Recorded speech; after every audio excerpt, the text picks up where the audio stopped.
ਤੋਂ ਬਾਅਦ ਤੁਹਾਡਾ ਸਵਾਗਤ ਹੈ ਜੀ। ਡਾਕਟਰ ਸਾਹਿਬ ਸਾਡੇ ਕੋਲ ਅਗਲਾ ਫੇਸਬੁੱਕ ਮੈਸੇਜ ਆਇਆ ਹੈ ਨਿਊਯਾਰਕ ਤੋਂ ਡਾਕਟਰ ਰਵਿੰਦਰ ਸਿੰਘ ਜੀ ਦਾ, ਤੇ ਇਹਨਾਂ ਦੀ ਲਿਖਤ ਦਾ ਵਿਸ਼ਾ ਹੈ will embrace Buddhism at right time Mayawati. ਇਹ ਲਿਖਦੇ ਹਨ ਸਿੱਖਾਂ ਕੋਲ ਅਤੇ ਸਿੱਖ ਪ੍ਰਚਾਰਕਾਂ ਕੋਲ ਹੁਣ ਮੌਕਾ ਹੈ ਕਿ ਉਹ ਬੀਬੀ ਮਾਇਆਵਤੀ ਤੱਕ ਪਹੁੰਚ ਕਰਨ ਤੇ ਉਸ ਨੂੰ ਸਿੱਖੀ ਦੇ ਸਿਧਾਂਤਾਂ ਅਤੇ ਸਿੱਖੀ ਵਿੱਚ ਔਰਤ ਨੂੰ ਬਰਾਬਰਤਾ ਦੇ ਫਲਸਫੇ ਬਾਰੇ ਦੱਸਣ, ਦਲਤਾਂ ਨਾਲ ਸਿੱਖਾਂ ਦੀ ਇਕਮੁਰਤਾ ਅਤੇ ਸਾਂਝ ਤੇ ਹੱਕਾਂ ਬਾਰੇ ਜਾਣੂ ਕਰਵਾਉਣ। ਜੀ ਡਾਕਟਰ ਸਾਹਿਬ। ਦੇਖੋ ਡਾਕਟਰ ਰਵਿੰਦਰ ਸਿੰਘ ਜੀ ਦਾ ਬਹੁਤ ਬਹੁਤ ਸ਼ੁਕਰੀਆ, ਉਹਨਾਂ ਨੇ ਸਾਨੂੰ ਲਿਖਿਆ। ਪਿਛਲੇ ਦਿਨਾਂ 'ਚ ਜਿਹੜਾ ਇੱਕ ਨਵਾਂ ਵਜ਼ੀਰ ਮੋਦੀ ਸਰਕਾਰ ਨੇ ਦਲਿਤ ਚਿਹਰਾ ਆਪਣੀ ਸਰਕਾਰ ਦਾ ਵੋਟਾਂ ਲੈਣ ਲਈ ਬਣਾਇਆ, union minister for social justice and empowerment Ramdas Athawale, ਉਹਨੇ ਬਿਆਨ ਦਿੱਤਾ ਸੀ ਕਿ ਭਾਈ ਜਿਹੜੇ ਦਲਿਤ ਜਿਹੜੇ ਨੇ ਔਰ ਇਹਨਾਂ ਦੀ ਲੀਡਰ ਮਾਇਆਵਤੀ ਬੁੱਧਿਜ਼ਮ ਦੇ ਵਿੱਚ ਕਿਉਂ ਨਹੀਂ ਕਨਵਰਟ ਹੁੰਦੇ ਜਦੋਂ ਕਿ ਉਹ ਬੁੱਧਿਜ਼ਮ ਦੀ ਵਕਾਲਤ ਕਰਦੀ ਹੈ। ਸੋ ਇਸ ਸਟੇਟਮੈਂਟ ਬਾਰੇ ਮਾਇਆਵਤੀ ਨੇ ਕਿਹਾ ਕਿ ਵੀ ਇਹ ਸਿਆਸੀ ਸਟੇਟਮੈਂਟ ਹੈ, ਦਲਿਤ ਵੋਟ ਬੈਂਕ ਨੂੰ ਜਿੱਤਣ ਲਈ ਹੈ ਔਰ ਇਸੇ ਲਈ ਬੀਜੇਪੀ ਨੇ ਉਸ ਨੂੰ ਮਿਨਿਸਟਰ ਬਣਾਇਆ। ਉਹਨੇ ਕਿਹਾ ਵੀ ਮੋਦੀ ਨੂੰ ਤੂੰ ਪੁੱਛ ਕਿ ਬਈ ਕਿਉਂ ਜਿਹੜਾ ਗਊ ਰਕਸ਼ਾ ਦੇ ਨਾਂ ਥੱਲੇ ਦਲਿਤਾਂ ਦੀ ਕਿਉਂ ਐਕਸਪਲੋਇਟੇਸ਼ਨ ਹੋ ਰਹੀ ਹੈ ਜਾਂ ਸ਼ੋਸ਼ਣ ਹੋ ਰਿਹਾ। ਸੋ ਉਹਨੇ ਕਿਹਾ ਜੀ ਜਿਹੜੇ ਮੇਰੇ ਮੈਂਟਰ ਨੇ ਔਰ ਬੀਐਸਪੀ ਦੇ ਫਾਊਂਡਰ ਕਾਂਸ਼ੀ ਰਾਮ, ਉਹਨਾਂ ਦਾ ਇਹ ਸੁਪਨਾ ਸੀ ਕਿ ਵੀ ਮੈਂ ਬੁੱਧਿਜ਼ਮ ਜਿਹੜਾ ਹੈ ਉਸ ਨੂੰ ਜੁਆਇਨ ਕਰਾਂ, ਪਰ ਜਦੋਂ ਮੇਰੀ ਇਹ ਬਹੁਜਨ ਸਮਾਜ ਪਾਰਟੀ ਦੀ ਮੂਵਮੈਂਟ ਸਿਖਰ ਤੇ ਪਹੁੰਚੇਗੀ ਤੇ ਮੈਂ ਫਿਰ ਕਰੋੜਾਂ ਹੋਰ ਪਾਰਟੀ ਵਰਕਰਾਂ ਦੇ ਨਾਲ ਜਿਹੜੇ ਕਿ ਪੂਰੇ ਮੋਟੀਵੇਟ ਹੋਣਗੇ ਤੇ ਫਿਰ ਜਿਹੜਾ ਮੈਂ ਬੁੱਧ ਧਰਮ ਨੂੰ ਜੁਆਇਨ ਕਰਾਂਗੇ। ਉਹਨਾਂ ਨੇ ਕਿਹਾ ਜੀ ਈਵਨ ਜਿਹੜੇ ਬਾਬਾ ਸਾਹਿਬ ਅੰਬੇਦਕਰ ਸੀ ਉਹਨਾਂ ਨੇ ਵੀ ਕੋਈ ਕਾਹਲੀ 'ਚ ਬੁੱਧ ਧਰਮ ਨਹੀਂ ਸੀ ਅਡਾਪਟ ਕੀਤਾ, ਉਹਨਾਂ ਨੇ ਪਹਿਲਾਂ ਲੋਕਾਂ ਨੂੰ ਅਵੇਅਰ ਕੀਤਾ ਔਰ ਫਿਰ ਵੱਡੀ ਗਿਣਤੀ 'ਚ ਆਪਣੇ ਅਨੁਯਾਈਆਂ ਦੇ ਨਾਲ ਉਹ ਬੋਧੀ ਬਣੇ ਆਪਣੇ ਮਰਨ ਤੋਂ ਪਹਿਲਾਂ।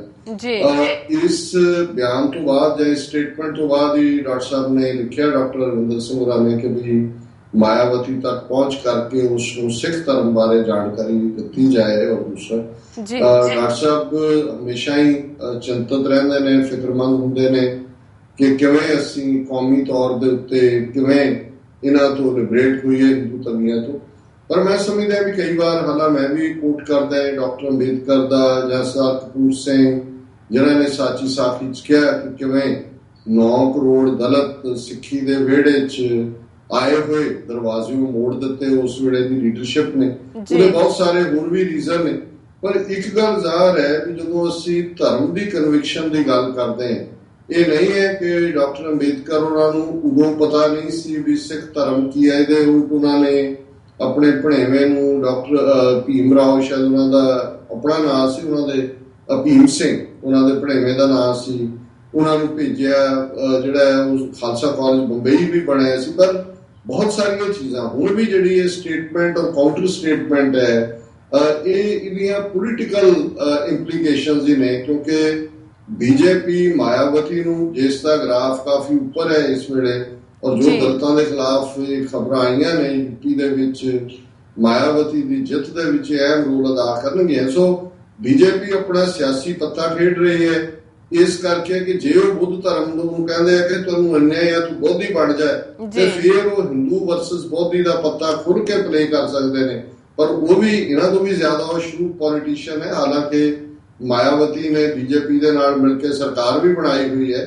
ਇੱਕ ਵਾਰੀ ਇਹਨਾਂ ਦੀ ਡੀਲ ਸੀ ਕਿ 2.5 ਸਾਲ ਉਹਨਾਂ ਦੀ ਰਹੇਗੀ ਸਰਕਾਰ, 2.5 ਸਾਲ ਉਹਨਾਂ ਦੀ ਰਹੇਗੀ। ਸੋ ਮਿਲਾ ਕੇ ਮੈਂ ਸਮਝਦਾ ਵੀ ਇਹ ਸਿਆਸੀ ਬਿਆਨਬਾਜ਼ੀ ਹੈ ਦੋਨੋਂ ਪਾਸੋਂ। ਬੀਜੇਪੀ ਦੇ ਮਿਨਿਸਟਰ ਨੇ ਵੀ ਇਸ ਦਾ ਸਿਆਸੀਕਰਨ ਕਰਕੇ ਉਹਨੂੰ ਜਿਵੇਂ ਕਹਿੰਦੇ ਨੇ ਆਉਂਦਾ ਸਪਾਟ ਪੁੱਟ ਕਰਨ ਦੀ ਕੋਸ਼ਿਸ਼ ਕੀਤੀ ਹੈ ਤੇ ਮਾਇਆਵਤੀ ਨੇ ਵੀ ਕਾਊਂਟਰ ਕੀਤਾ ਜੀ ਜਦੋਂ ਮੈਂ ਸਾਰੇ ਲੋਕ ਅਵੇਅਰ ਹੋ ਜਾਣਗੇ ਕਰੋੜਾਂ ਹੋਰ ਆਣਗੇ। ਸੋ ਜੇ ਇਹਦਾ ਮਤਲਬ ਹੈ ਵੀ ਇਹ ਕੋਈ ਫੇਥ ਜਾਂ ਕਨਵਿਕਸ਼ਨ ਦੇ ਨਾਲ ਹੋ ਰਹੀਆਂ ਤਬਦੀਲੀਆਂ ਦੀ ਗੱਲ ਨਹੀਂ ਹੈ, ਇਹ ਸਿਆਸੀ ਤੌਰ ਦੇ ਉੱਤੇ ਜਿਹੜਾ ਵਨ ਅਪਮੈਨਸ਼ਿਪ ਹੈ।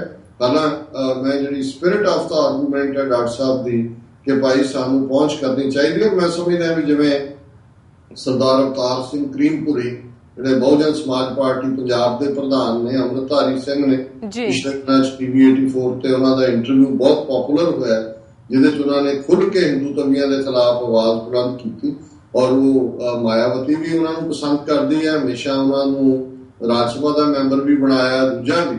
ਸੋ ਅਸੀਂ ਕੋਸ਼ਿਸ਼ ਕਰਾਂਗੇ ਕਿ ਇਸ ਕਿਸਮ ਦਾ ਕੋਈ ਜਿਹੜਾ ਮੈਸੇਜ ਹੈ ਬੀਬੀ ਮਾਇਆਵਤੀ ਤੱਕ ਵੀ ਕਨਵੇ ਹੋਏ। ਲੇਕਿਨ ਮੈਨੂੰ ਇਹ ਲੱਗਦਾ ਵੀ ਇਸ ਵੇਲੇ ਇਹ 2017 ਦੀਆਂ ਅਸੈਂਬਲੀ ਚੋਣਾਂ ਲਈ ਬੀਜੇਪੀ ਵੀ ਔਰ ਬਹੁਜਨ ਸਮਾਜ ਪਾਰਟੀ ਵੀ, ਦੂਸਰੀਆਂ ਪਾਰਟੀਆਂ ਵੀ ਜਿਹੜੀਆਂ ਨੇ ਉਹ ਆਪੋ ਆਪਣੇ ਪੱਤੇ ਖੇਡ ਰਹੀਆਂ। ਇਹਦੇ ਕੋਈ ਸਿੰਸੈਰਿਟੀ ਵਾਲੀ ਲਾਈਨ ਕਿਸੇ ਪਾਸੋਂ ਵੀ ਨਹੀਂ। ਜੀ ਡਾਕਟਰ ਸਾਹਿਬ, ਬਿਲਕੁਲ। ਹੁਣ ਤੁਸੀਂ ਸਾਡੇ ਦਰਸ਼ਕਾਂ ਨੂੰ ਦੱਸੋ ਅੱਜ ਦਾ ਵਿਚਾਰ। ਅੱਜ ਦੇ ਵਿਚਾਰ ਲਈ ਅਸੀਂ ਭਾਈ ਗੁਰਦਾਸ ਜੀ ਦੇ ਕਵਿਤ ਨੰਬਰ 142 ਨੂੰ ਚੁਣਿਆ ਜੀ। ਇਹ ਕਵਿਤ ਹੈ, ਦਰਸ਼ਨ ਜੋਤ ਕੋ ਉਦੋਤ ਅਸਚਰਜ ਮੈਂ, किंचित कटाच कै विषम कोट ध्यान है, मंद मुस्कान बान परम अद्भुत गत, मधुर बचन कै थकत कोट ज्ञान है, एक उपकार के विधार को न पारावार, कोट उपकार सिमरन उन्मान है, दया निध कृपा निध सुख निध शोभा निध, महिमा निधान गमिता न काहुआन। इस कवित दे विच भाई साहब ने गुरु जोत सतगुरु दी होंद किहो जिहा प्रभाव छड्डदी है, सतगुरु किन्ने महान ने, वो किन्ने गुणां दे खजाने ने, किन्ने गुणां दे मालक ने, इस वाली इशारा कीता है। ते पहले दर्शन जोत को दोत अश्चर्य में कि जदों तुसीं गुरु जोत दे दर्शन ही करदे हो ਤੇ ਉਹਨਾਂ ਦਾ ਦਰਸ਼ਨ ਮਾਤਰ ਤੁਹਾਨੂੰ ਐਸਟੋਨਿਸ਼ਮੈਂਟ 'ਚ ਲੈ ਜਾਂਦਾ ਹੈ, ਅਸਚਰਜ ਦੇ ਵਿੱਚ ਲੈ ਜਾਂਦਾ ਹੈ ਜੀ। ਕਿੰਚਤ ਕਟਾਚ ਕੈ ਬਿਖਮ ਕੋਟ ਧਿਆਨ। ਕਿੰਚਤ ਕਟਾਚ ਹੈ ਮੋਮੈਂਟਰੀ ਗਲੈਂਸ, ਕਿ ਇੱਕ ਵਾਰ ਗੁਰੂ ਆਪਣੀ ਕਿਰਪਾ ਦੀ ਦ੍ਰਿਸ਼ਟੀ ਤੁਹਾਡੇ ਵੱਲ ਕਰਦੇ, ਤੁਹਾਡੇ ਵੱਲ ਉਹ ਨਿਹਾਰੇ, ਤੇ ਫਿਰ ਇਵੇਂ ਹੀ ਹੈ ਕਿ ਜੇ ਕਰੋੜਾਂ ਧਿਆਨਧਾਰੀ ਜਿਹੜੇ ਲੋਕ ਨੇ ਉਹ ਜੁੜੇ ਹੋਣ ਧਿਆਨ ਦੇ ਵਿੱਚ, ਉਹਨਾਂ ਨਾਲੋਂ ਵੀ ਕਿਤੇ ਵੱਧ ਕੇ ਗੁਰੂ ਦੀ ਇੱਕ ਤੱਕਣੀ ਜਿਹੜੀ ਹੈ ਉਹ ਤੁਹਾਡੇ ਤੇ ਪ੍ਰਭਾਵ ਪਾਉਂਦੀ ਹੈ ਜੀ। ਮੁਸਕਾਨ, ਗੁਰੂ ਦੀ ਸਵੀਟ ਸਮਾਈਲ ਆਫ ਦਾ ਗੁਰੂ, ਕਿ ਵੀ ਉਹਨਾਂ ਦੀ ਮਧੁਰ ਮੁਸਕਰਾਹਟ ਜਿਹੜੀ ਹੈ, ਮੰਦ ਮੁਸਕਾਨ ਬਾਨ ਪਰਮ ਅਦਭੁਤ ਗਤ, ਕਿ ਵੀ ਗੁਰੂ ਦੀ ਜਿਹੜੀ ਮੁਸਕਾਨ ਹੈ ਉਹੀ ਬੜੀ ਪਰਮ ਅਦਭੁਤ ਹੈ, ਵੰਡਰਫੁਲ ਹੈ, ਮਾਰਵਲਸ ਹੈ। ਮਧੁਰ ਬਚਨ ਕੈ ਥਕਤ ਕੋਟ ਗਿਆਨ, ਤੇ ਗੁਰੂ ਜਦੋਂ ਆਪਣੇ ਮਿੱਠੇ ਬੋਲ ਬੋਲਦਾ ਹੈ, ਮਧੁਰ ਬਚਨ ਬੋਲਦਾ ਹੈ, ਤੇ ਉਹਨਾਂ ਮਧੁਰ ਬਚਨਾਂ ਦੇ ਸਾਹਮਣੇ ਕਰੋੜਾਂ ਗਿਆਨਧਾਰੀਆਂ ਦੇ ਗਿਆਨ ਜਿਹੜੇ ਨੇ ਉਹ ਥੋਥੇ ਨਜ਼ਰ ਆਉਂਦੇ ਨੇ। ਗੁਰੂ ਦੇ ਬਚਨਾਂ ਦੇ ਵਿੱਚ ਇਸ ਕਦਰ ਜਿਹੜੀ ਹੈ ਉਹ ਕਸ਼ਿਸ਼ ਹੈ। ਏਕ ਉਪਕਾਰ ਕੇ ਵਿਧਾਰ ਕੋ ਨਾ ਪਾਰਾਵਾਰ, ਕਿ ਜੇ ਸਤਿਗੁਰੂ ਇੱਕ ਉਪਕਾਰ ਕਰਨ, ਇੱਕ ਬਲੈਸਿੰਗ ਦੇਣ, ਤੇ ਉਸ ਦੇ ਦਾ ਕੋਈ ਪਾਰਾਵਾਰ ਨਹੀਂ ਹੈ।